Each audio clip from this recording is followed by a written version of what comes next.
Ladies and gentlemen, the President of the United States, accompanied by the Vice President of the United States. Accompanied by the Vice President of the United States.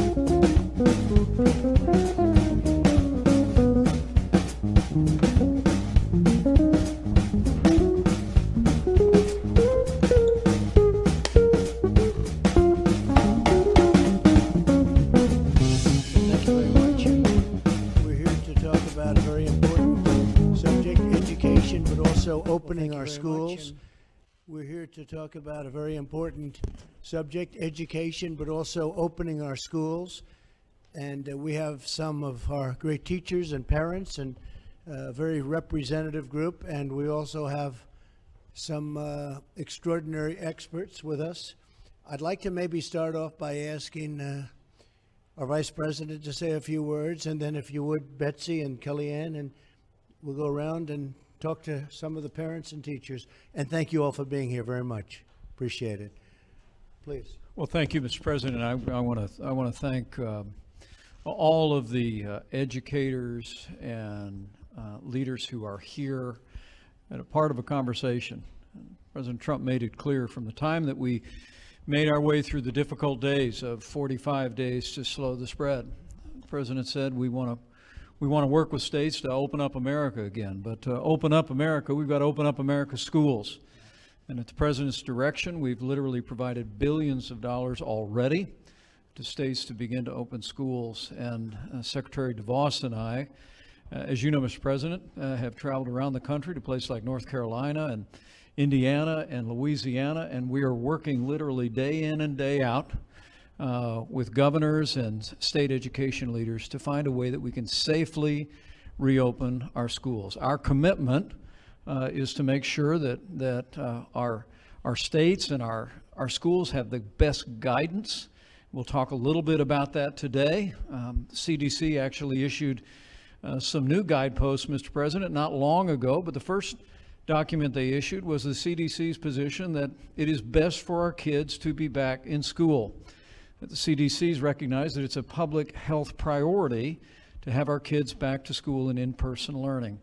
But Mr. President, as you've also made clear, we're going to make sure our schools and our states have the resources to be able to safely reopen. And we're calling on Congress to work with us to appropriate another $105 billion. We believe that we can safely reopen our schools. We know that it's best for our kids. We don't want them to fall behind academically, but also we don't want our kids to miss out on the counseling that they receive, special needs services, as well as all the nutrition programs that are available just at our schools. And finally, Mr. President, I know that you've recognized from early on that getting our kids back to school is first a priority for them, but also it's important for working families. Only about 20% of single parents are able to telework. And so to open up America again, we got to open up America's schools to put America back to work. We got our kids are back in the classroom. And so, Mr. President, I want to thank you for your leadership. It's great to be here with Secretary of Education, with Kellyanne, and all these remarkable teachers in particular. As you know, I've been married to a school teacher for 35 years. She's preparing to go back to the classroom this fall, and I want to thank all the educators who are here for all the hard work you've done through these difficult days and all the work that you're doing to get our kids back to school. Thank you, Mr. President. Well, Mr. President, thank you so much for your continued bold leadership through this crisis, and particularly with respect to getting kids back to school. It's been a privilege to travel with the Vice President to meet with educators, education leaders, and especially with parents and students to hear about what their needs are as fall quickly approaches. And so I'm just thankful to be here with this group today to listen and learn from you about what your needs are as we anticipate getting back to school. And Commissioner Corcoran, thank you for your bold leadership in Florida, really setting high expectations for all of the students and educators there. We know that for students and their families, they can't can't be held captive to other people's fears or agendas. We have got to ensure that families and parents have options that are going to work for their child and for their children's education. And so I look forward to this conversation as to how we can ensure that we do not have a one-size-fits-all approach, but that we do ensure every child has a chance to go on learning full-time this fall. Thank you very much, Mr. President, Mr. Vice President, Secretary DeVos. We're here mainly to hear from each of you today. Before I do that, I just wanted to point out that there is a fairly recent Kaiser Family Foundation Health Tracker poll that shows over 65% of America's parents are very concerned that their children will fall behind academically and socially if they don't get back to school. Having said that, we recognize that many school districts have already made a decision to either go hybrid or full-time virtual learning for the first month or two, or maybe longer. So our goal today, the President's goal, has always been, how do we reopen safely? How do we reopen soon, but how do we reopen safely? We also recognize that a number of teachers, particularly the 10% or so that are over the age of 60 in most of our schools, are concerned. So we have given resources and guidance that allows each of those districts to make those decisions, to maybe modify the work schedules of the teachers and other administrative staff that may be affected. But overall, we know that the risk is low for kids in contracting and being hospitalized, and of course the worst possible outcome, dying from COVID-19, but the risk is very high if they're locked down indefinitely. Nearly 100% of our 75 million students, K through college, left their places of learning, left those structures between the first and third weeks of March of this year. And we see that all situations were not created equally. The lack of digital assets was very obvious for many of our students, the lack of nutrition, the lack of social and emotional and mental well-being and development. But also we heard from many school administrators and teachers, they're concerned because roughly 1 out of 5 child abuse cases are detected in schools. So we have to also think about all that we don't know and all that is being lost for these children by keeping them locked down indefinitely. So in the interest of opening soon and safely for this entire country, Mr. President, we'd like to start with Elisa from Waukesha, Wisconsin. She's a single mother and a small business owner. And her son, Luis, is entering a public district school the 9th grade, I believe, freshman year for Luis. Correct. If you can tell us a couple of things, Elisa. First of all, what were the relative advantage or disadvantage of him being a bilingual student when you had to go virtual learning? And then we understand that your school district has not yet announced a reopening plan, and we're in pretty much mid-August. So can you address both of those for us? Correct. Yes, we as the parents, we had to take a survey regarding either going back to school or going virtual. So at the moment, we, like you had mentioned, we do not have an answer yet. Hopefully we do, and I'm hoping that we do go back because all the details that you just mentioned are very critical and important, and I am 100% of what you guys are saying at the moment. It was kind of difficult for him because it's really hard being bilingual and having to learn 2 different languages. And but with the help of teachers and the community, he stood up and did a great job. That was the advantage, that when he needed help, teachers were there to help him and, fulfilled whatever gap, was not being covered. And so he did pretty well after that. But you like going back immediately, right? Oh, yes, 100%. A lot of people agree. 100%. A lot of people agree. Yes. Thank you. You're welcome. Very good job. Dr. Paul Peterson is the Director of the Program on Education Policy and Governance at Harvard University and Hoover Institution Senior Fellow. Dr. Peterson, we've heard an awful lot, including from the President, the Vice President, CDC Director, and others, about the relative problems that children could face if they are in indefinite lockdown. Would you please expand on that as a doctor? Well, we know that if for every year that you spend in school, in the future, you will earn 10% more in lifetime earnings. So if we lock down schools for a year, we assign this generation of students to a 10% earning loss in the rest of their life. I mean, this is profound. That the costs are vastly greater than people have appreciated. to say nothing about the importance of young people being together with one another. The most important element in social growth is being with your peers, with your own friends and neighbors, and not being isolated in a setting where you don't have social relationships. To say nothing of the medical costs of being isolated and not, I remember when I was a child, I had, the teacher said, he can't see, he needs glasses.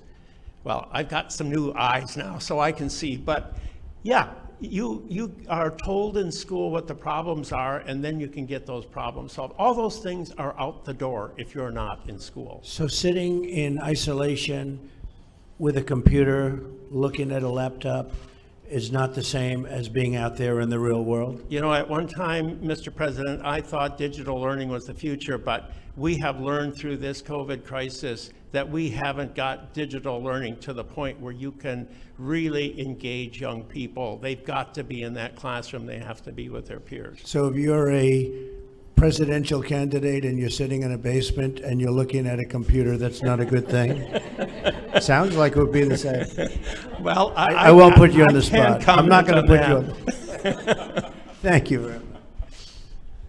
A lot of truth to that. Hypothetically speaking, yes. I don't know a single parent who thinks their kid needs more screen time, to your point, Dr. Peterson. Lynn Gronseth from Arkansas.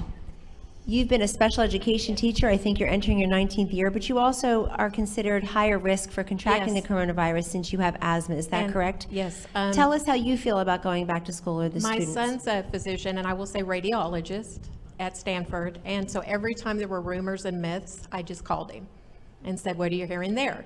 And he never once, not once, said, please don't go back. He knows how much I love my special education students, how much they need those special resources like your speech, my other colleagues provide. The instruction was extremely difficult for my students. A lot wouldn't come to the Zoom meetings.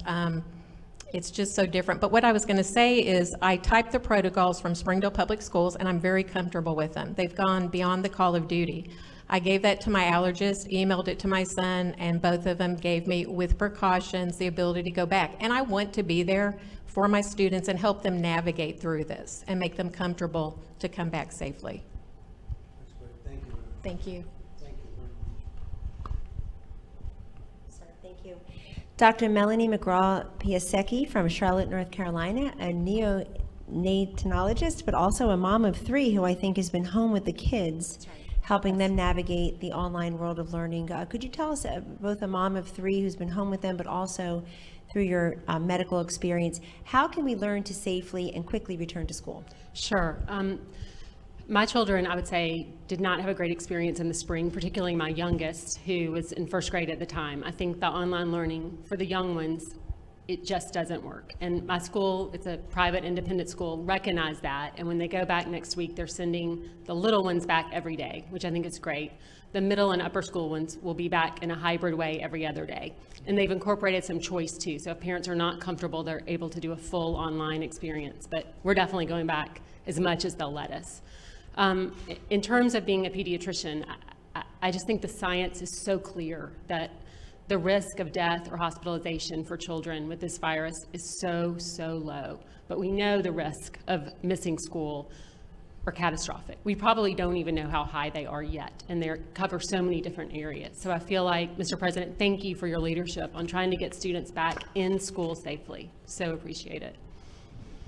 And the concept of every other day seems a little ridiculous, right? If you're going to do it, you do it. If you're not going to do it, the concept of going back, even from a management standpoint from the school, every other day seems very strange. I think the idea is they're going to take half the student body on A days and half the student body on B days. And so they can socially distance in the facility doing it that way. And then if you're at home, you'll be watching it on technology. Okay, but you'd rather see them go back, period, right? I would. You'd rather not see that at That's all. right. That's Okay. right. Great job. Thank you very much. Nilsa Alvarez, hi. It sounds like your children are back in school following a decision that you and other parents in Seymour, Tennessee had to make with respect to whether to keep them at home and learn virtually or go back to school. You chose to go back to school. Why, and how is it going so far? Well, the why is very easy. I'm a Hispanic small business owner, so I need my kids in school to run the business. And I know a lot of families, it's a struggle if you're working your business and being teacher at the same time. It's just not easy. But we've made that decision, and I really want to thank the leadership of Governor Bill Lee, who emphasized to the school districts to offer the options of in-person learning and virtual so that parents would have the freedom to choose which education route would be best for their child. The parents in my area and at our school decided to send our kids back. Our kids are excited. There is social distancing. There's a lot of protocols in place. Their temperatures are taken every morning. Everything is going very smooth, but what is really good is that my son and daughter, they understand the seriousness of the virus for those at risk. So they're keeping an eye out for those who are at risk so we can look after them. We have a group chat with the parents, and we're communicating all the time if there's any symptom so that we know if something's happening or not. Whether we send our kids back to school that day or not. And because the virtual class is happening at the same time, our kids will never fall behind. That's great. Thank you very much. Well said. Claudia Valladares, you are a kindergarten teacher at a public school, and we understand you had a very successful in-person summer school experience, which may be very surprising to some people here that actually was happening this summer. Can you tell us that from Lubbock, Texas, and also how does that portend for a successful in-person fall? Yes, I'm from Lubbock, Texas, and I teach at Ramirez Elementary. And we did have a really successful summer school. There were no outbreaks. It was in person. There were precautions with social distancing, 6 feet apart. And children had to wear masks, 10 and older. There was temperatures taken for the staff and the students. And this year, our parents had the choice whether to do virtual or in person. And so far, we have 70% wanting to be in class. And so we're ready to go, and we start Monday. Very exciting. Right? Thank you. Thank you for all of your leadership with this. Thank you very much. I know the area well. That's great. Thank you. Thank you, Mr. President. Mr. President, you heard from a couple of our last speakers something that you actually have made happen in signing the CARES Act. There's about $13 billion worth of funding, and I was briefed by an HHS official this morning who said only 4% has been tapped into. They can use that to help them with the temperature checks, with the testing, however they wish to use it. So we would really implore those states and those local school districts to take advantage of the money that you and the Vice President, the Secretary, and others have already secured in a bipartisan fashion. And what I'd like to do is I'd like to see the money follow the student. If a school is going to be closed and we're giving all of this money on the federal basis to a school, and if a student is going to go to a different school, really at the choice more of the parent, in all fairness, than the student, you know, where you want to go and what school you want to bring the student to. I think the money should follow the student, and that's something that we want to do. We're having a hard time with the Democrats. They want the money to follow the union, to be honest. It's very simple. Give it to the union. But the fact is, give it to dues, because the union people are fantastic people in there. But the people that run the union, it's disgraceful, and the dues that they charge the teachers, and that's what it's all about. So I would like the money to follow the student, and this way you can make your own choice. If the school is closed, you know, why are we paying? If a school is closed, why are we paying the school? I'd rather give it to the student, the parents, and you do your own thing. And to me, it makes a lot of sense. Secretary DeVos. Well, and I would just add to that, Senator Tim Scott has a bill introduced in Congress that would do just that, would empower parents to make the choice for their children to find the right setting and the right fit for them, depending on their circumstances. And with the President's bold leadership here, I think we can get it done. Congress can do the right thing on behalf of parents and their kids. So, Mike, we'll let him know we're in favor of that. Tim Scott is fantastic, and the bill is really good. So why don't we do that, okay? We will, Mr. President, I assure you. Excellent. You've always been the school choice president, the school choice candidate. I know as governor of Indiana, Vice President Pence expanded charter schools and other educational freedom opportunities. And I will say that we as a nation can philosophically and politically differ on many issues, but I've never ever heard a very compelling and persuasive, memorable reason why people oppose the kind of school choice that the two of you are fighting for. And school choice means parent choice. So our last set of questions really go to the parents and the importance of parents' ability to choose the right education for their children, particularly within this dual medical and financial pandemic.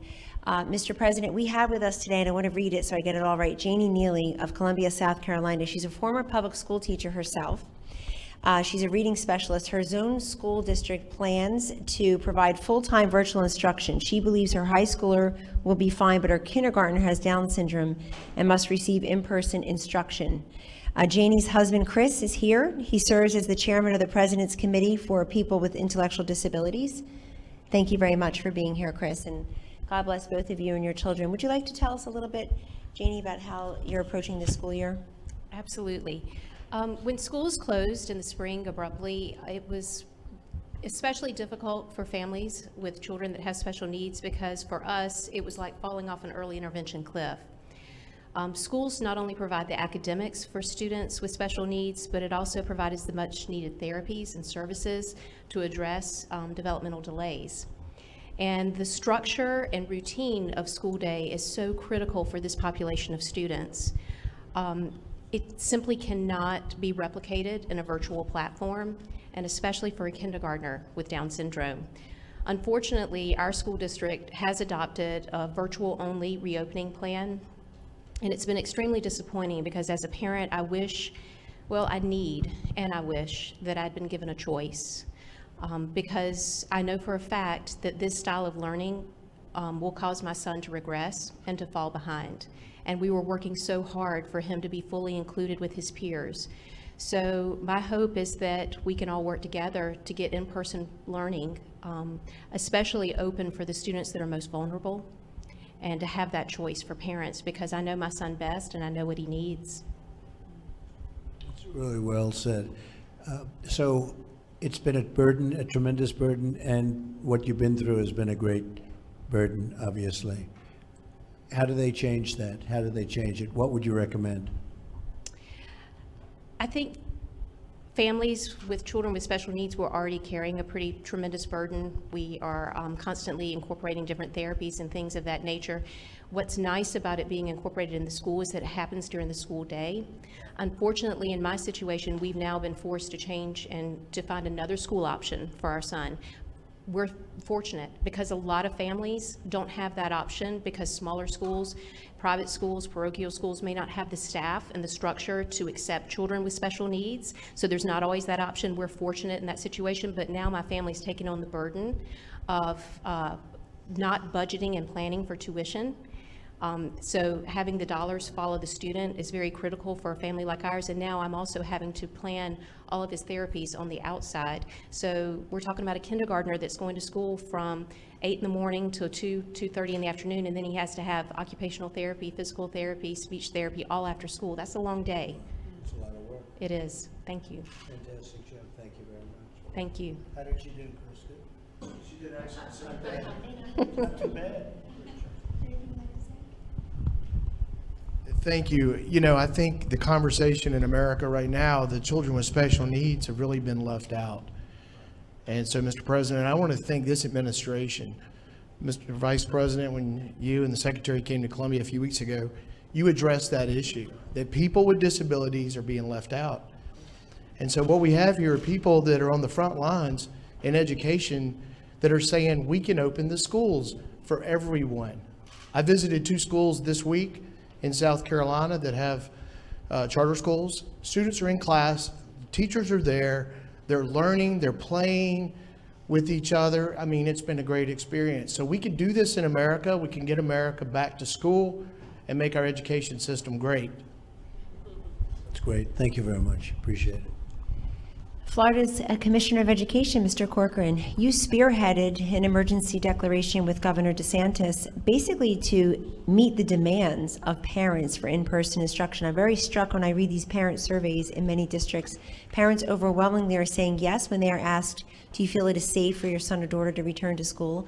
And often they're being big-footed by a county health commissioner or a school board. How are you meeting that demand, and how do you know that parents are so in demand in Florida for in-person instruction? What are you hearing? Well, we did exactly as you said. We did an emergency order that basically gave increased flexibility and increased choice to parents, teachers, and the districts, and a certainty in the funding. But if you're not, and what we were saying and what got reported, the same day you said open school, so they said we colluded. I wish I colluded with you. That sounds like a good idea. They like that word. But we opened up, we said you have to open up as an option 5 days a week for school children. And now in Florida, we're in August, our first schools are opening up this week. And throughout August, we'll have all 67 our districts will open up. We've not approved a single plan, to your point and your point, even in our phase 1 counties in southeast Florida. We've told them, you better open up for children with unique abilities on day 1. You cannot do virtual therapies. You can't do virtual, and we just had a forum the other day with another parent who had a Down's child, and he just thrives when he's around other kids, and when he's at home, he's literally being diagnosed with depression because he's not around kids. They have to have that right away, and so we'll open up, and the great news is we'll have probably already we have 13 districts that open up this week. Of those 13 districts, this is the amazing thing, to your point, we are being sued by the union bosses, and they are disgraceful, absolutely disgraceful. And so we have multiple suits going.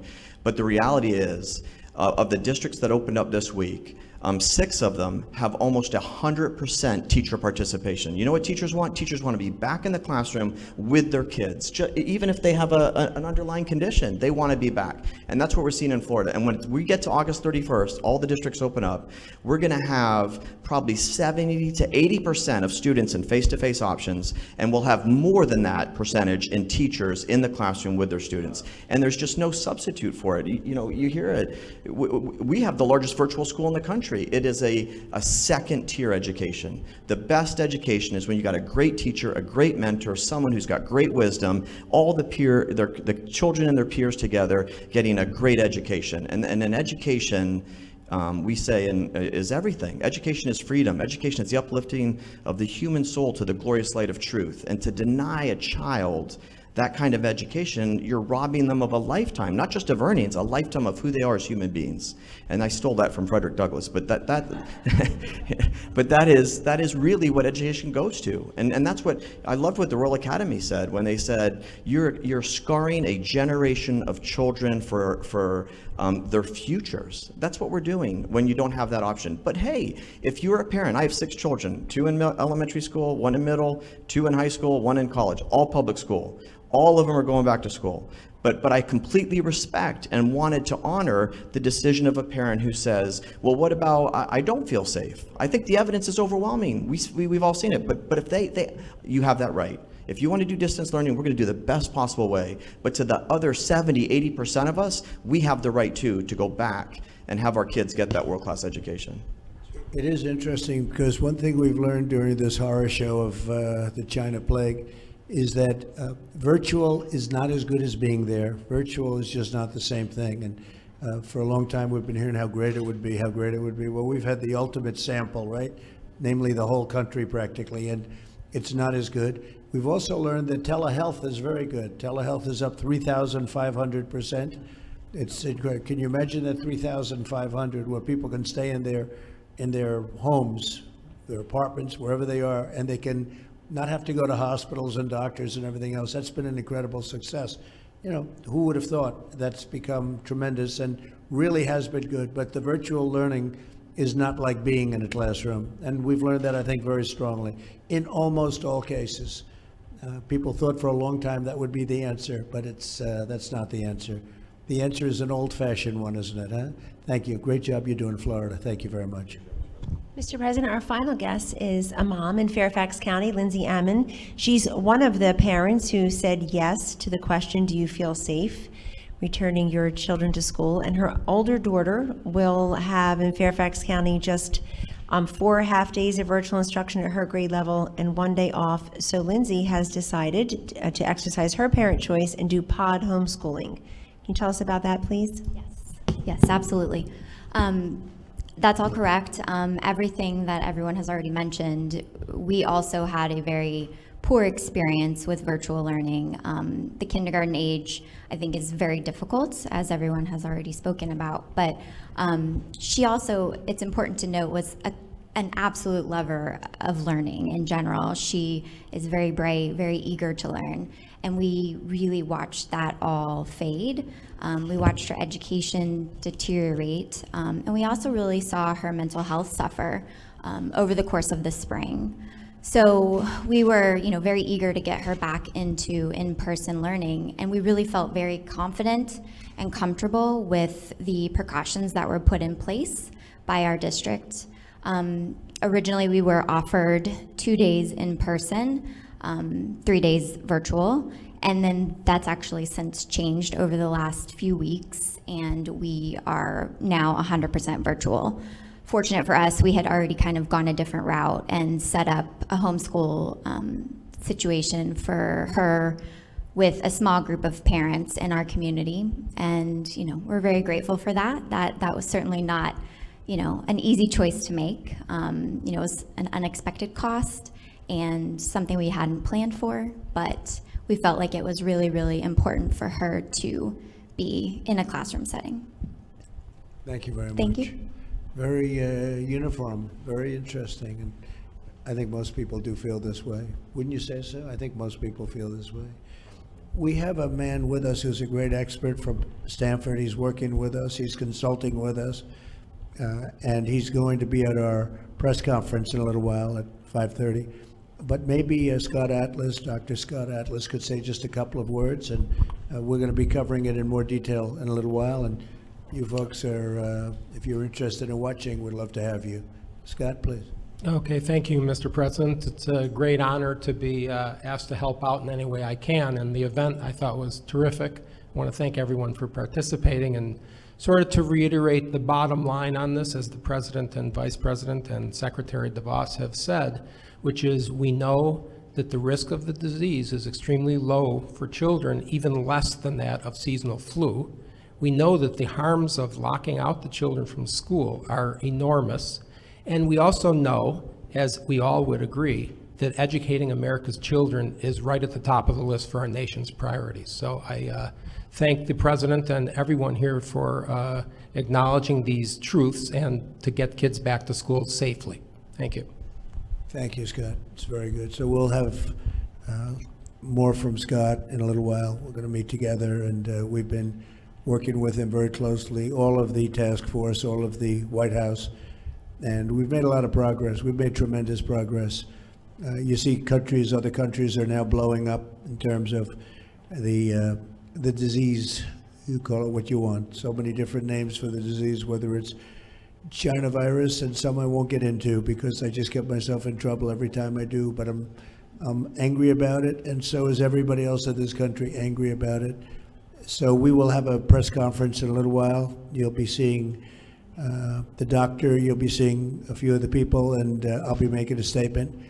And I think that'll start at about 5:30. I want to thank everybody very much for coming in and being with you. We're on your side, 100%. We're on your side. We'd like to also see football get going. We want to see college football, and I don't know what they're doing with high school football, but I guess it's the same kind of a thought process. So we want to see that happen, and I think some of it will happen. To a large extent, it's going to happen. They want to do it. I'll tell you who wants to do it are the players and the coaches. They want to do it. I spoke with Trevor Lawrence, the great quarterback, and he's very smart. He understood it very well. He said, hey, I'm a lot safer in the field than I am being out there. And he got it. He got it very quickly. Coach O, I spoke with him. He's some coach, that one. He's a great coach, and he feels his players just want to be out there. So we've spoken to a lot of different people, and they want to get out. And our country's opening up. We're opening up very strongly. If you look at retail sales numbers, car sale numbers, used car numbers, and employment numbers. We're hiring over the last 3 months the most people ever hired in the history of our country. So you had a lower base, but nevertheless, we hired a tremendous amount, by far the biggest number of people ever hired during a 3-month period, so for the quarter. So I just want to thank everybody. We'll see you folks in a little while, and thank you very much. Appreciate it.